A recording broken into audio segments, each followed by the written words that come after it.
Good morning, students. We are going to study second chapter, electrostatics, potential and capacitance. It's first lecture. It's a first lecture. Electrostatics potential क्या होता है, इसको जानने से पहले हमको जानना पड़ेगा कि पोटेंशियल एनर्जी क्या होता है। ऐसे मैंने क्लास 11th में आपको पोटेंशियल एनर्जी के बारे में काफ़ी कुछ समझाया था, काफ़ी कुछ बताया था कि पोटेंशियल एनर्जी होती क्या है। एक्चुअली जो फिजिक्स में डिफाइन है पोटेंशियल एनर्जी तो डिफाइन नहीं है, change of potential energy define है। लोगों को मैंने मैथ में एक फॉर्मूला समझाया था कि देखो potential energy F equal to minus dU upon d x करके डिफाइन है। F equal to minus dU upon d x, change of potential energy. तो हम ये ऐसे भी लिख सकते हैं कि dU equal to change of potential energy equal to F into d x, F dot d x. Clear है? Minus F dot d x लिख सकते हैं। यदि हमको नेट पोटेंशियल एनर्जी का चेंज निकालना हो तो मैं इस फार्मूले को इंटीग्रल कर दूंगा तो आ जाएगा। तो यदि मैं चेंज ऑफ पोटेंशियल एनर्जी निकालूं तो ड्यू equal to minus integral F d x. लेकिन ये क्या है? वर्क डन का फॉर्मूला है।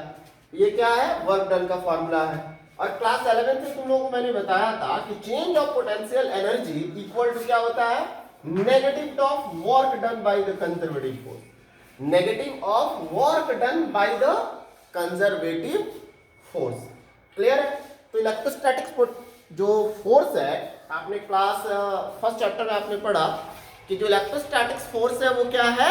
एक कंजर्वेटिव फोर्स है। मैंने क्लास 11 में भी आपको बताया था जितने भी कंजर्वेटिव फोर्सेस थे उन सभी फोर्सेस के आपको मैंने लिस्ट भी बनवाई थी। ठीक है? क्लास 11th में मैंने बताया था कि भाई पोटेंशियल एनर्जी केवल और केवल किस फोर्स की वजह से हो सकती है? केवल और केवल जो है कंजर्वेटिव फोर्स के कारण ही पोटेंशियल एनर्जी होती है।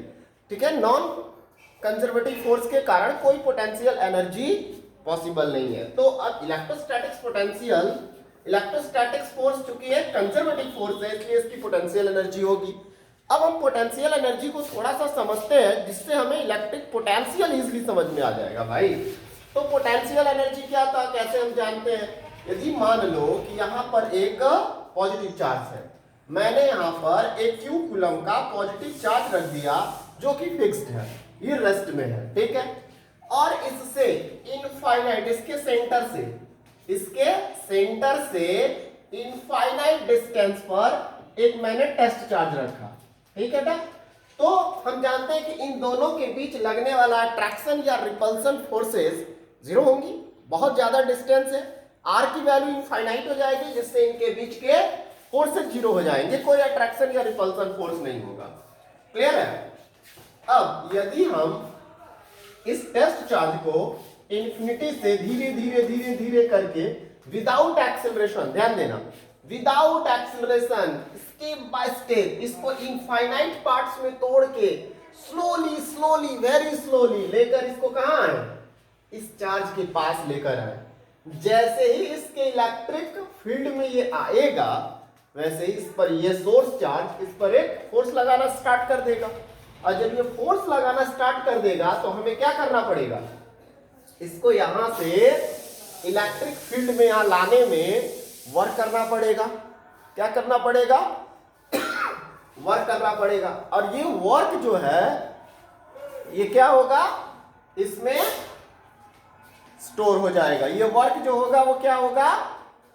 इस सिस्टम में ये चार्ज और ये चार्ज, ध्यान देना, अकेले सिंगल चार्ज की कोई पोटेंशियल एनर्जी नहीं होती।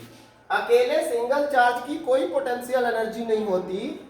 इस सिस्टम में ये पोटेंशियल एनर्जी स्टोर हो जाएगी। दूसरी बात, इन्फिनिटी पर हम पोटेंशियल एनर्जी क्या मानते हैं? जीरो। इन्फिनिटी पर पोटेंशियल एनर्जी हम क्या मानते हैं? जीरो। ठीक है? यदि मैं इसको इन्फिनिटी से मान लो कि ये पॉइंट ए पे लेके आता हूं, ठीक है, ए से बी पे लेके आता हूं, बी से सी पे लेके आता हूं, तो जितना ही नजदीक लेकर आऊंगा इस सिस्टम में पोटेंशियल एनर्जी उतना ही ज्यादा स्टोर होगा। मान लो कि मैंने टेस्ट चार्ज को कहां पर रख दिया है? ए पॉइंट पर, फिर कहां लाके रख दिया? डी पॉइंट पर, फिर कहां रख दिया? सी पॉइंट पर। तो पोटेंशियल एनर्जी क्या होती जाएगी? सिस्टम की। सिस्टम कौन है? Q और Q नॉट दोनों मिलके, जहां Q नॉट क्या है, टेस्ट चार्ज, दोनों मिलके जो सिस्टम बनाए हैं, ये सिस्टम में पोटेंशियल एनर्जी क्या होता रहेगा, स्टोर हो जाएगा, स्टोर हो जाएगा। और इस स्टोर एनर्जी को ही हम पोटेंशियल एनर्जी कहते हैं। और इस पोटेंशियल एनर्जी को ये कैसे, इसके लिए फॉर्मूला का कैलकुलेशन किया जाएगा, हम न्यूमरली इसको कैलकुलेट कैसे करेंगे ये बाद में हम पढ़ाएंगे। लेकिन ये potential energy U equal to electrostatics potential energy जो आएगा U इक्वल टू, वो क्या हो जाएगा, तो 1/4 पाई एप्सिलॉन नॉट क्या होगा, Q नॉट अपॉन R। कुछ याद आ रहा है आपको, क्लास 11 में मैंने ऐसा ही एक फॉर्मूला दिया था कि U equal to minus GME M upon R। याद आ रहा है कि क्लास 11 में मैंने ग्रेविटेशनल पोटेंशियल एनर्जी का भी इसी तरह का फॉर्मूला दिया था, जिस तरह आपको क्लास 12 में जो इलेक्ट्रोस्टैटिक्स का आ रहा है। साइन का फर्क है, यहाँ ये नेगेटिव है, यहाँ पर ये पॉजिटिव आ रहा है, ठीक है। तो ये क्या है, क्यों ऐसा आया है, तो वो तो हम बाद में जब इसका डेरिवेशन करेंगे तो समझ में आएगा। ये पोटेंशियल एनर्जी का फॉर्मूला है। मेन हमें पढ़ना क्या है, इलेक्ट्रोस्टैटिक्स पोटेंशियल।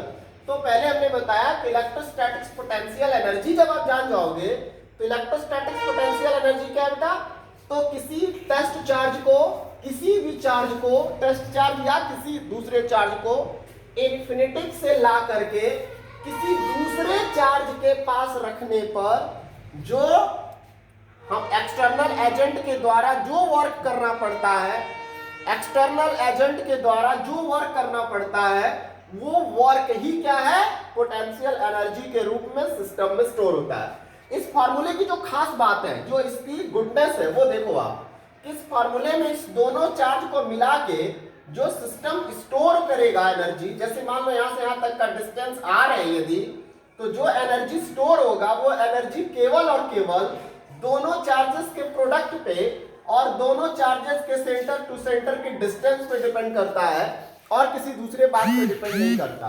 ये एक स्केलर क्वांटिटी होता है। क्लियर है? तो आगे हम बात करेंगे इलेक्ट्रोस्टैटिक्स पोटेंशियल की, ठीक है, जो सेकंड लेक्चर में आएगा। Thank you, have a nice day.